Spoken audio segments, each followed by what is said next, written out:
Then they went out and began to plot how they might kill Jesus. This is only the second chapter of Mark's gospel, and already Jesus has people looking to kill him. What did he do that was so heinous that they already want to take his life?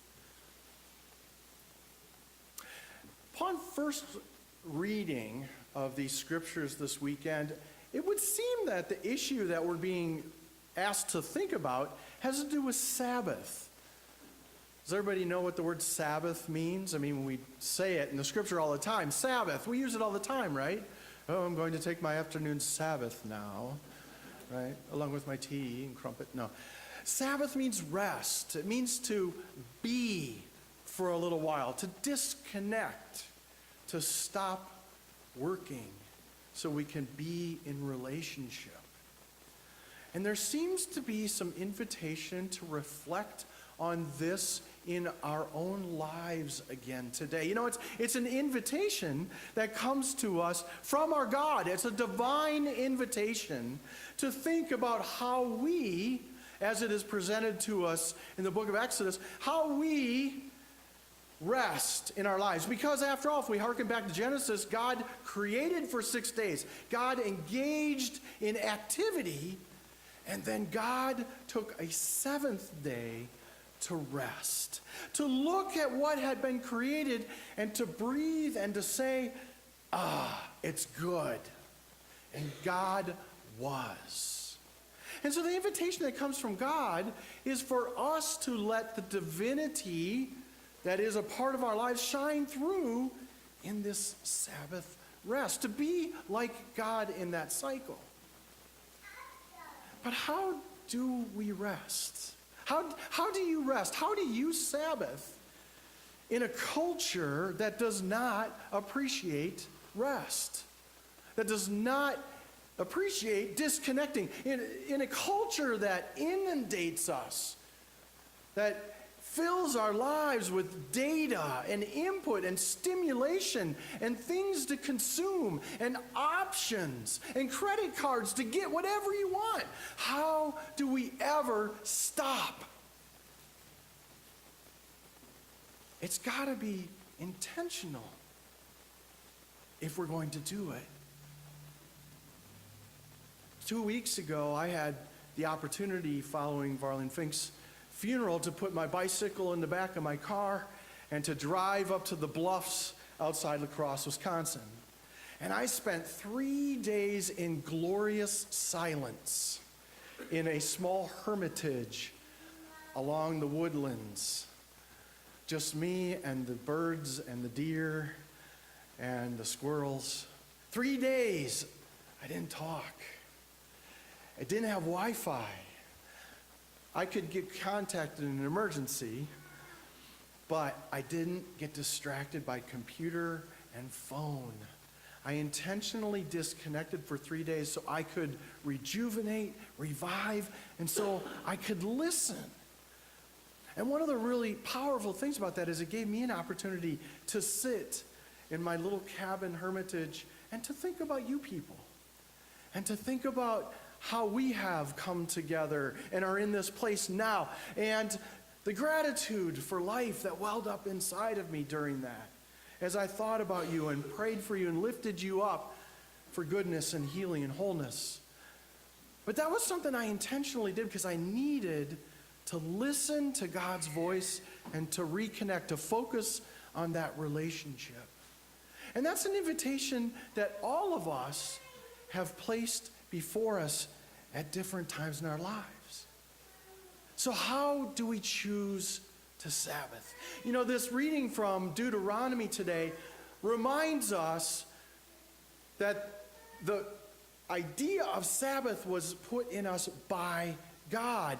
And it would suggest that it also serves a humanitarian purpose. It serves the people around us, because when God gave that commandment to Moses, remember, the Israelites had just come out of Egypt, out of 400 years of slavery.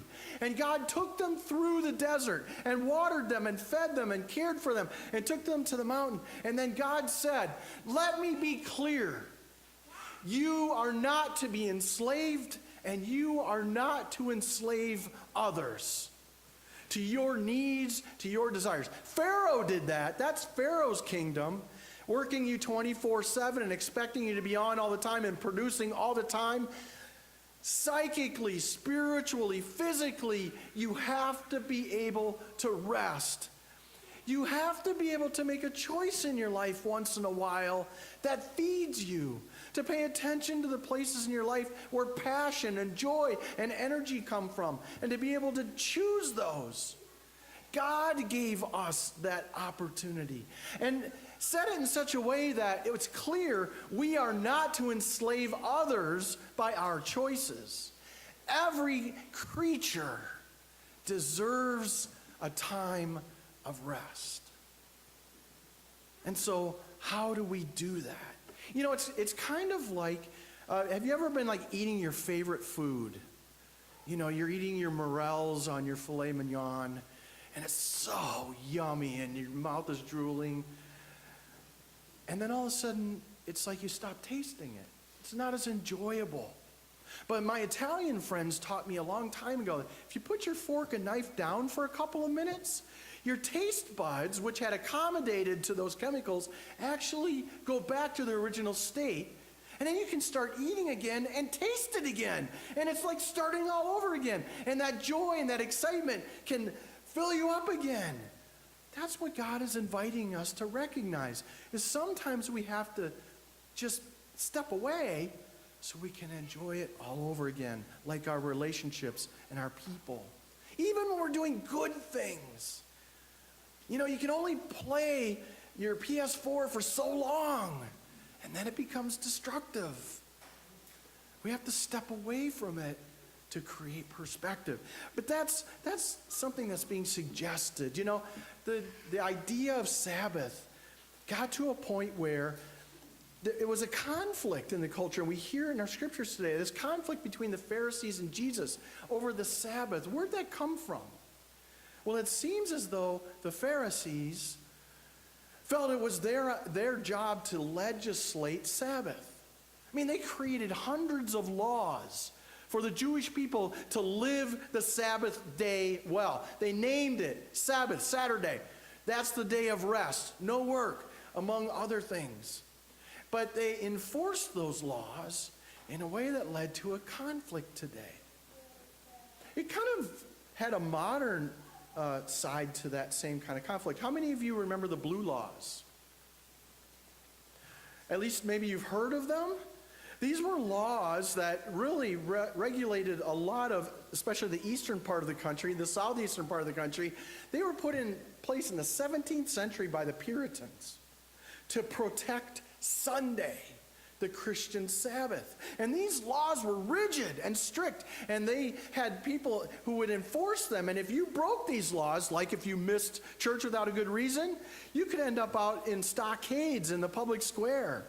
Or you could be whipped or beaten or have things taken from you. These were very serious laws. And it was to protect Sunday. But when we look at it now, do we have the Blue Laws still? They kind of have melted away over the past few years. Why? Because we live in a culture now that does not respect Sunday as a Sabbath day. We live in a culture that doesn't respect Sabbath. So we have to be intentional about how we create Sabbath in our lives. Maybe we don't have the luxury anymore of times designated for us by our culture that we can disconnect and everybody can come together for the same purpose, worship or otherwise. We have to choose that. And that sometimes puts us in conflict with those around us. And that's definitely what Jesus was experiencing in this gospel passage today. Asking us, how are we intentional about Sabbath? See, there's two parts to this story that we heard today. The first one is Jesus and his disciples walking through fields of grain, right? And they're plucking heads of grain, which initially the Pharisees said, oh, they're working, they're plucking grain. But Jesus looked at me and he said, don't be silly. They're plucking grain not to make bread. They're plucking grain because they're hungry. And then the Pharisees said, well, that's even worse. It's like you don't even acknowledge the Sabbath laws because you guys are traveling, and you know it's against the laws to travel on the Sabbath. And you guys forgot to pack snacks for yourself. You were supposed to prepare your snacks yesterday. That's what the laws say. And Jesus says, don't you remember when David had this same experience? He and his companions were fleeing King Saul in the north, and they were in a foreign land, and David came into this place where they were hungry, and he was trying to find an ally, and he went to the high priest Abiathar, and he said, can we just have some food? And they said, all we have is the bread from the consecrated service. It's designated for the priest. But the priest took the bread and shared it with David. He put aside the Sabbath regulation, the consecration regulation, so he could feed David and his companions. Why? It was better to put aside that law that day and save David's life so he could observe many Sabbaths in the future than it was for them to institute and hold hard to those laws that would have caused David and his companions to wither and perhaps even die.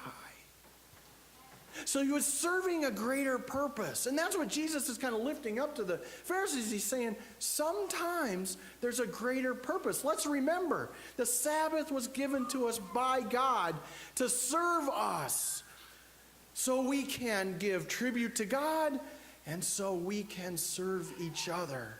So we can lift up life, so we can be community together. It's the relationship that Sabbath is meant to defend, not the things, not the law. Keep it in the right way. So maybe it wasn't so much the work and the ignoring of the laws that shook up the Pharisees, but the fact that Jesus told a story about David and made himself align with David. They thought, oh, he's claiming David's authority, that he's Lord over the Sabbath. And suddenly it became an issue of authority. And it plays out in the next story. Because they go to the synagogue, and the synagogue is the place of learning for the men. And they're watching Jesus. By whose authority does he teach and do the things that he does? And they're watching him, and here's the man with the withered hand. Now, remember, a man with a withered hand was not considered a full member of the community. He was cursed in a way. He couldn't produce helpfully in the community. He was marginalized. He was judged. And Jesus says to them, what do you want to do with this man on the Sabbath? You want to let him continue to be marginalized, dehumanized? Or do you want to restore him and dignify him? And they remained silent. Just like Pharaoh, their hearts were hardened against God's will. And Jesus does what a kingdom person does. He stands the man up in front of him. And it's not about work anymore, because Jesus doesn't do work. What he does is he calls down the power of God in the kingdom that exists in that place. And he says to the man, stick out your hand. And he does it, and it's restored. And Jesus says, it is not okay. I don't care what day it is. It's not okay to leave somebody feeling marginalized, to be dehumanized, to be undignified. The work of the Sabbath is to honor God and God's kingdom. That's what we're about today. And of course, the Pharisees are threatened by that kind of authority, because the people start to look to Jesus as the voice of authority, and they diminish. And so they start to plot on how they're going to get rid of him. But, you know, Jesus shows the people that the laws exist for order, but there are higher values than the laws sometimes that need to be called on. Defending life, lifting up life, and meeting people's needs in the moment. That is what we do. We choose for someone, not something, in every situation. So if we're not going to Sabbath on Sunday, if we're not going to Sabbath on Saturday, when are we going to Sabbath? How are we going to posture ourselves in the world in a way that we let the power of God's kingdom come through us to the people in our midst? That's what Jesus is inviting us to do, to be restful enough that we know God's power flows, and we are the instruments of that power. And the other reality about this is it doesn't happen primarily in the synagogue or in the church. It happens at home. Sabbathing happens at home, in the relationships that we primarily spend with other people. That's where the kingdom of God is primarily revealed. The Jews say to each other, starting at sundown on Friday night till sundown on Saturday night, when they greet each other and when they say goodbye, they say, Shabbat Shalom. I wandered all over Israel in my 5 months there, and every time I was greeted, Shabbat Shalom. The point being, Sabbath peace, Sabbath harmony. And what they're saying to each other is, be mindful of the one who gave us the Sabbath, who gives us the opportunity to step back, disconnect, listen, and be aware of the one who gives us all. And there is a harmony that flows out of that. To wish people Shabbat Shalom, I wish you that today for yourselves. Shabbat Shalom.